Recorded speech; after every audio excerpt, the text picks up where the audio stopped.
Heaven's calling, chains are falling, hope is dawning, bright and true.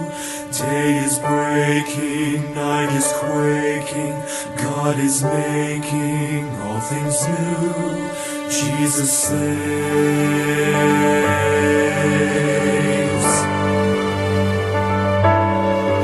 Hear the heart of heaven beating, Jesus saves, Jesus saves, and the hush of mercy breathing, Jesus saves, Jesus saves. Hear the hosts of angels sing, glory to the newborn King, and the sounding joy repeating, Jesus saves. See the humblest hearts adore Him, Jesus saves, Jesus saves, and the wisest bow before Him, Jesus saves, Jesus saves. See the sky alive with praise, melting darkness in His blaze. There is light forevermore in Jesus saves. We will live our sorrow sharing, Jesus saves, Jesus saves. He will die our burden bearing, Jesus saves, Jesus saves. It is done, we'll shout the cross, Christ has paid redemption's cost, while the empty tombs declaring, Jesus saves. Rising up so vast and strong, lifting up salvation's song. The redeemed will sing forever, Jesus saves.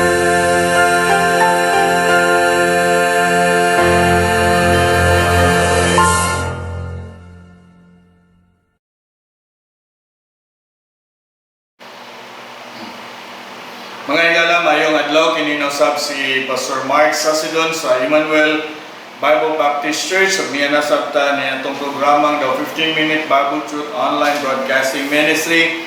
Igala mong tinguha nga ang kamatuoran sa pulong sa Dios masangyaw. Ilabi na nga ang kamatuoran nga itungod sa kaluwasan. Sa mo nang gibalik-balik dili man lang ni siya ingon nga ang imong relihiyon mabalhin, kundi ang imong relasyon sa Dios. Because one day mga matay man ta mga igalan, importante nga ikaw makabato na ning kasiguruhan sumala sa pulong sa Dios. Kay daghan nga mga relihiyon karon nga daghan ang mga gipangsa, daghan ang mga pagtulunan, apan kung imong pangutan-on mudangat nila ang kamatayon, dili man sila makasiguro, no? Wala may kasiguruhan ang ilang nga gituuhan. Timani si Jesus Christ namatay dito sa cross aron masiguro ang atong kaluwasan. Kay kung ang kaluwasan kita pa lang ang gisaligan sa Dios at napakyas kita. Kung ang relihiyon pa lang ang gitugyanan sa kaluwasan, wala may relihiyon nagpalansang sa cross. Wala may relihiyon ni bayad dito sa cross. No, kung ang balaod pa lang ang makaluwas, wala na unta nagpakamatay si Jesus Christ. But mga igala, ini nga adlaw atong hisgutan kining sa Juan kapitulo 14 bersikulo 6. Nagaingon si Jesus Christ, si Jesus nagaingon ngadto kaniya, ako mao ang dalan, ang kamatuoran ug ang kinabuhi. Walay tawo nga nagaadto sa Amahan apan pinaagi kanako. Ningon si Jesus Christ, He is the way, the truth, and the life. No man cometh unto the Father but by me. So buti pasabot mga igala, walay laing dalan o walay laing agianan sa langit, walay laing nga makaadto sa langit, kundi pinaagi ni Ginoong Jesus. No, siya lang ang dalan. There is no other way. There is no other way. Niya siya, I am the way. No, religion is not the way. Your good works is not the way. Following the law is not the way. Jesus Christ is the way. No, siya mo ang dalan. Muna yun ang Bible nga kung kung mutuo ka ni Ginoong Hesus o musalig ka nga siya mo imuhang manluluwas sa iyon ng Bible, maka baton ka nining dalan paingon sa amahan nga mao si Jesus Christ, because He is the only way. Ningon ang Bible sa Acts chapter 4 and verse number 12, there is no other name. Walay kaluwasan diha ni bisan kinsa nga lain, kay walay lain nga ngalan sa ilalom sa langit nga gihatag sa mga tao diin pinaagi ini kita kinahanglan nga maluwas. No? Kita kinahanglan nga maluwas. No? Ikaw ug ako maluwas ta pinaagi ni Jesus Christ. Pastor, unsa man nga paagi pastor nga maluwas ta? No, susama nga paagi kani nga mga tawanan nangutana sila nga unsang paagi nga ang tawo maluwas. No, unsang paagi ang tawo maluwas? Ingon si Apostol Pablo, tumuo ka ni Ginoong Hesus, maluwas ka ikaw ug ang imong panimalay. Acts chapter 16:31. Nga kung mutuo ka ni Ginoong Hesus, maluwas ka. Makita nimo ang dalan paingon sa langit, makita nimo ang dalan nga walay lain si Jesus Christ. No, kaning mga tawanan sa Acts Juan kapitulo 6 bersikulo 28, unya sila miingon ngadto kaniya unsa ang among pagahimuon aron kami makabuhat sa mga buhat sa Dios. Si Jesus mitubag ug miingon ngadto kanila, kini mao ang buhat sa Dios nga kamo motuo diha kaniya kinsa iyang gipadala. Igalang imuhang pagtuo ni Jesus Christ sa ingon ng Bible, makadala nimo sa gingharian sa Dios, makahatag nimo og agyanan padung sa Dios sa Amahan. No, makiguban ka sa Dios sa wala nay katapusan, because Jesus Christ is the only way to heaven. Jesus Christ is the only way to attain eternal life. No, wala nay lain. Balik-balikon na mo mga higala, mo bitaw nga hangtod karon wa kay siguro langit tungod kay ang imong giagian nga dalan dili mao nga dalan. Dili si Jesus Christ. Of course, moingon ka nga pastor, kanang kailangan ko ni Jesus Christ. Nituo man sa ko pastor, no? Nituo man sa ko pastor. Unsa man nga pagtuo ang giingon diri sa Bible nga imuha nga pagabuhaton, iyon ang Bible, imo siyang saligan. Kung mayon tag imong saligan, buti pa sabot, gitugyan nimo imong kaugalingon didto niya.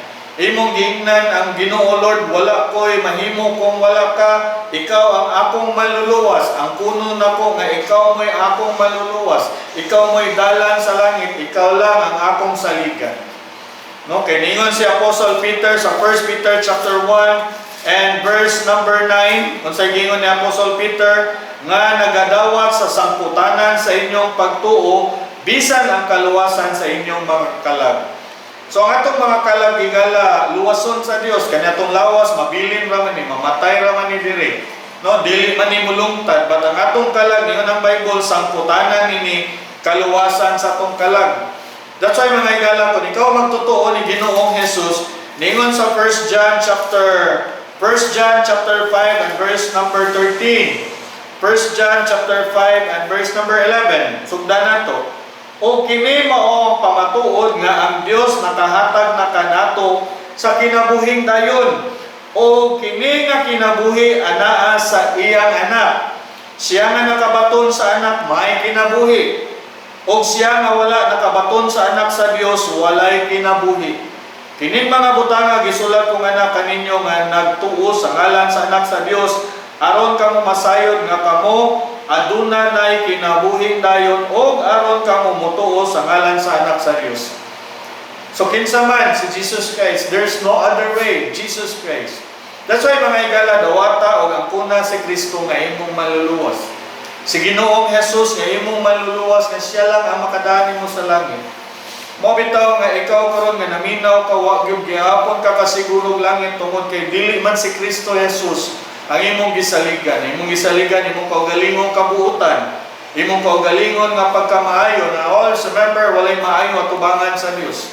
Kitang tanan makasasala. Mo bitaw nga namatay siya alang kanato. No? He is not just the way, din ang Bible, He is the truth. Siya ang kamaturan mo na mangita gani kang kamaturan, mo point gud na dito ni Jesus Christ. ang kamatuoran mahitungod sa pag-adtog langit, walay lain si Jesus Christ. No, siya ang kamatuoran. Siya ang tinuod. Mo bitaw ang daghang dili mo tuo ni Ginoong Hesus antod karon, dili gyud maluwas. No, kay wa gyud nila nakaplagi ang kamatuoran. Ang kamatuoran mga higala walay lain si Jesus Christ. And siya, I am the way, the truth. Siya ang kamatuoran. No, siya ang tinuod. Mo bitaw nang sa Biblia nga giingnan ta sa John chapter 17 and verse number 17, yun ang Bible, balaan na sila pinagi sa imong kamatuoran, ang imong pulong kamatuoran. Now, kinsa man na ang pulong, nagingon ang Bible, that is no other than Jesus Christ. No? Ningon sa John chapter 1 and verse number 1, ingon ang Bible, John chapter 1 verse number 1, sa sinugdan diha ang pulong ug ang pulong uban sa Dios ug ang pulong Dios. Verse 14, ug ang pulong nahimong unod ug mipuyo uban kanamo. And the word was made flesh. So there is no other truth that is Jesus Christ. Nung dili gani ka mo tuo ana nga kamatuoran mga higala, dili gyud ka maluwas. Gani ningon ang Biblia sa 1:3-16, kay ang Dios na higugma pag-ayo sa kalibutan nga siya mihatag sa iyang buktong gipakatao nga anak aron sa bisan kinsa nga nagatuo diha kaniya dili gayud malaglag apan aduna nay kinabuhing walay katapusan. So, may gala makita nato nga ang kamatuoran di ay nga kung musalig ka ni Ginoong Hesus ang buktong anak sa Dios, dili ka malaglag, pero ningon ang Bible, aduna nay kinabuhing walay katapusan. No? Simple ra gyud kayo mga higala ang kaluwasan sa Dios. Siguro gyud ka mo tuo, siguro gyud ka mo salig, siguro gyud ka mo dawas ka matuoran nga walay laing daan sa langit si Kristo, walay laing agianan sa langit si Ginoong Hesus. No? Kay siya may mibayad sa tong sala, naaday naing mibayad sa sala. Naaday laing namatay dito sa krus. Naaday gihalad alang sa tong sala, wala naman. Only Jesus Christ, no? Muna yun ang Bible, He died for us. No? Siya mo'y namatay alang ka nato. Ibis ikaw unta mo'y mamatay, kita unta mo'y mamatay, siya mo'y namatay alang ka nato. No? Siya mo'y namatay alang ka nato. Wala gilaing kamatuoran si Jesus Christ mga higala. Mo bitaw na ningon ang Bible nga kung dili ka motuo ani nga maayong balita, dako kayo nga kaalaot nimo. Sa John chapter 3 verse 36 ningon ang Bible, siya nga nagatuo sa anak adunay kinabuhing walay katapusan. Og siya nga wala nagatuo sa anak dili makakita sa kinabuhi apan nakapungot sa Dios, nagapabiling diha kaniya. So klaro kay mga higala nga kung ang tao day dili gyud motuo ni Ginoong Hesus nga kamatuoran nga mao'y makadala niya sa langit nga way laing maluluwas siya lamang, dili gyud ka maluwas.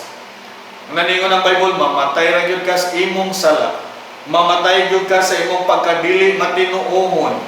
No, muna ingon sa Bible nga kung dili ikaw matinuohon ang kapungot sa Dios, magpabiling diha nimo. Why? Because Jesus Christ is the truth. Kamatuoran.